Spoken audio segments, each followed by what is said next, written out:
Hi, on this episode of the Average Tabletop Gamers, we're going to be doing a box opening of Tiny Epic Mechs by Gamelyn Games.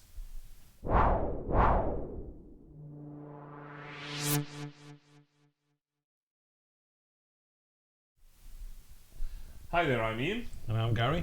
And today we've got Tiny Epic Mechs, a game by Scott Ames, distributed by Gamelyn, mainly through Kickstarter. Right, okay. To unbox. Can you retail it, or is it only Kickstarter?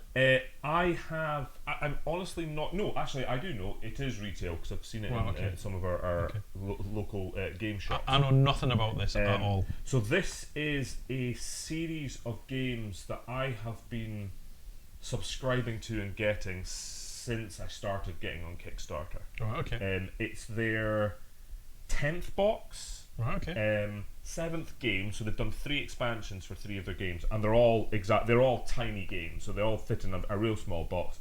I think they're great. You've got great variety in the type of games they are. A lot of them are resource management, resource collecting, but they've managed to get different themes for them, and you've got from your adventuring kind of Tiny Epic Adventures, Tiny Epic Defenders, you've got Western theme, you've got a zombies theme. And the same as like Munchkin with Munchkin Cthulhu, Munchkin this, Munchkin exactly. And what really attracted me to them was how much they managed to cram into the boxes. Okay. And getting the quick stuff out of the way. Their Kickstarter campaigns are actually very clever. They've clearly done this a lot. So is it pricey? Is it one of the Kickstarters where you're chunking in a lot of money? Or? Not at all. So the individual box is $26 for one, and then I think it's about $10 shipping to the UK.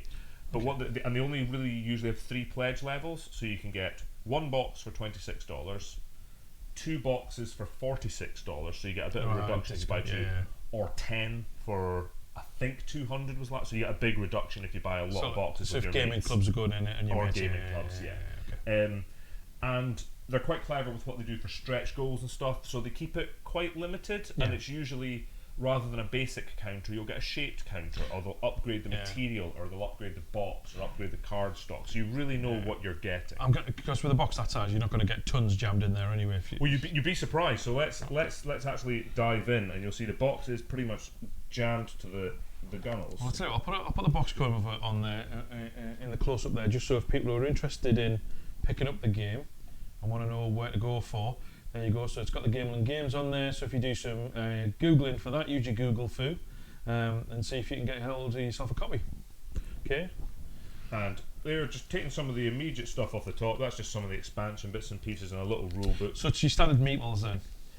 A little bit different to standard meeples. I mean, if you pop that underneath, you can just get an immediate feel for what's in the box. Right, okay, let me turn it around that way. There we go, so we can get it the right side up. There's actually a lot of stuff in there. They really cram them into their games. It's one of those, I love getting them because I love opening them and seeing what's in the new one. I know it sounds daft, but for small boxes, it's quite weighty as well. Yeah. So I don't feel like it's like going. It's the classic thing of like, it feels heavy. I feel like I'm getting my money's worth. Yeah, exactly that. And I think you've got this game, and we'll maybe do a playthrough. Hopefully, this will lend itself to a playthrough. This one's actually based on it's in a kind of arena game, I believe. So it's almost like got a little bit of a combat mechanic. So your traditional mech warrior type feel to it. Okay.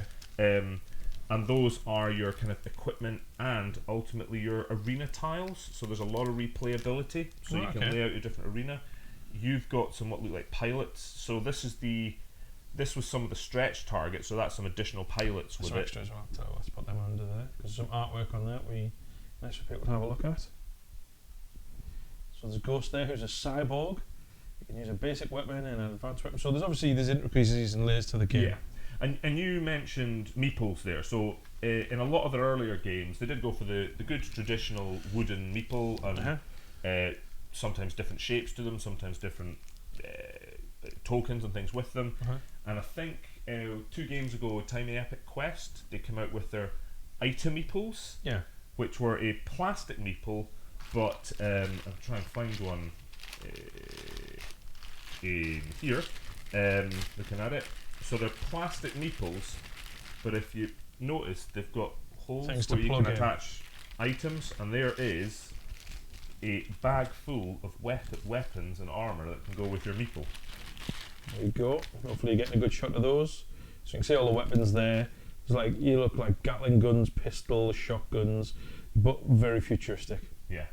And then the nice thing, and this is what really attracted me to this game, is as you improve through playing the game, your meeple gets a suit of armour, which he sits in. He sits in, if I can figure out how to put them in, but we'll figure that out when we're playing them. I think that snaps open looking at it.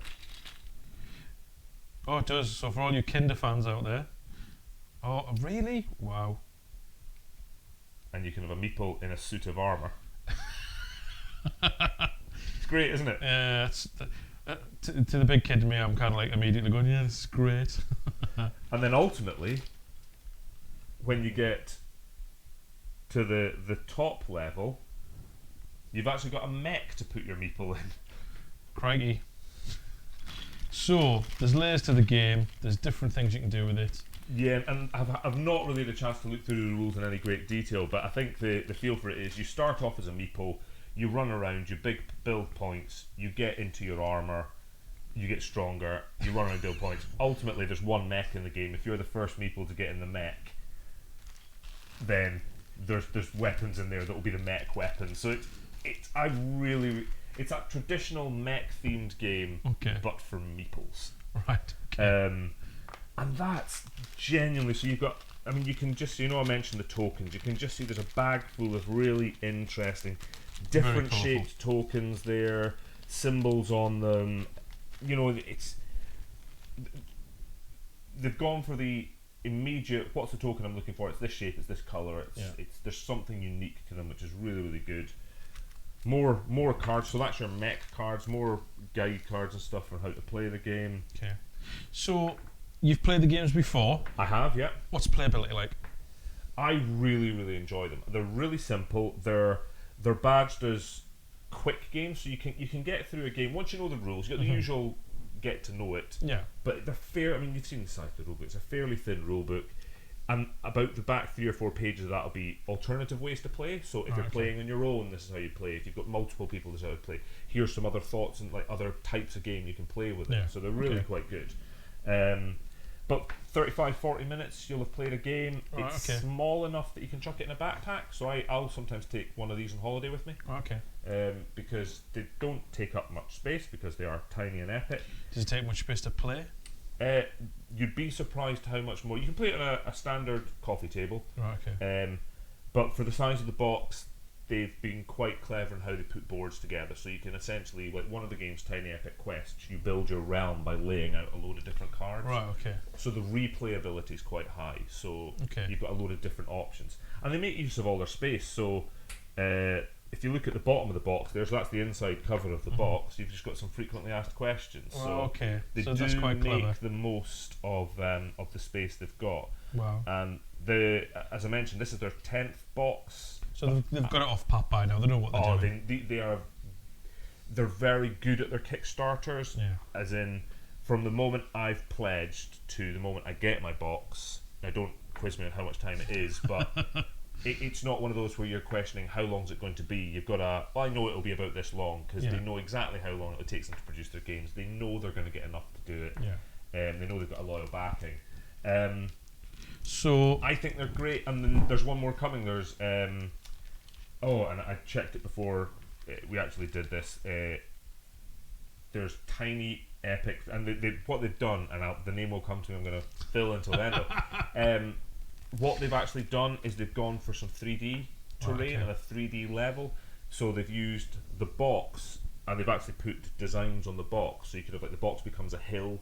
They've got a rollout map that stores actually inside the box. I've already pledged to it, and me and Sven usually get the two no sets. So I've already pledged no matter what.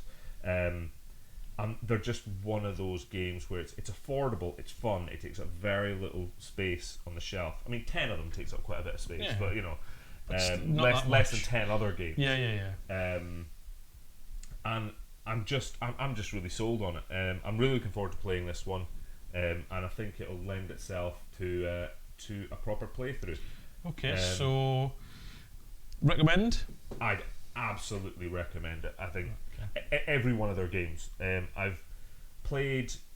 I think I've got Zombies and I've not played that yet. That's the one I've not played.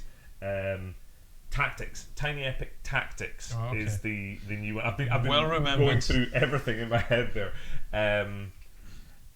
So Zombies is the one I've not played. I've played Tiny Epic Adventure, which is the first one, a few times to get to know that one. I really like that one, and the expansion just adds more characters, more depth into it. Tiny Epic Defenders, me and the other half have played. Took that on holiday. That's actually a cooperative one where you're defending the castle.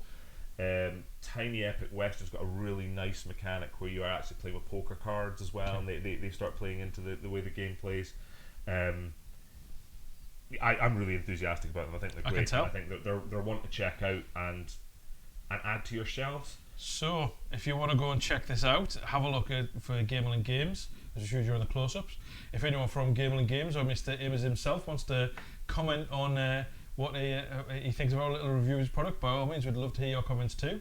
So if you check out the scroll below, you'll have our wonderful social media telling you about Instagram and Facebook and Twitter. By all means, give us some comments, subscribe to the channel, hit the alarm button so you get alerts for when we post things and post videos. And hopefully we'll get a playthrough of us actually getting these mechs set up, getting the meeples inside them and seeing how it really plays. It looks really good. Right, thank you very much. Thanks a lot.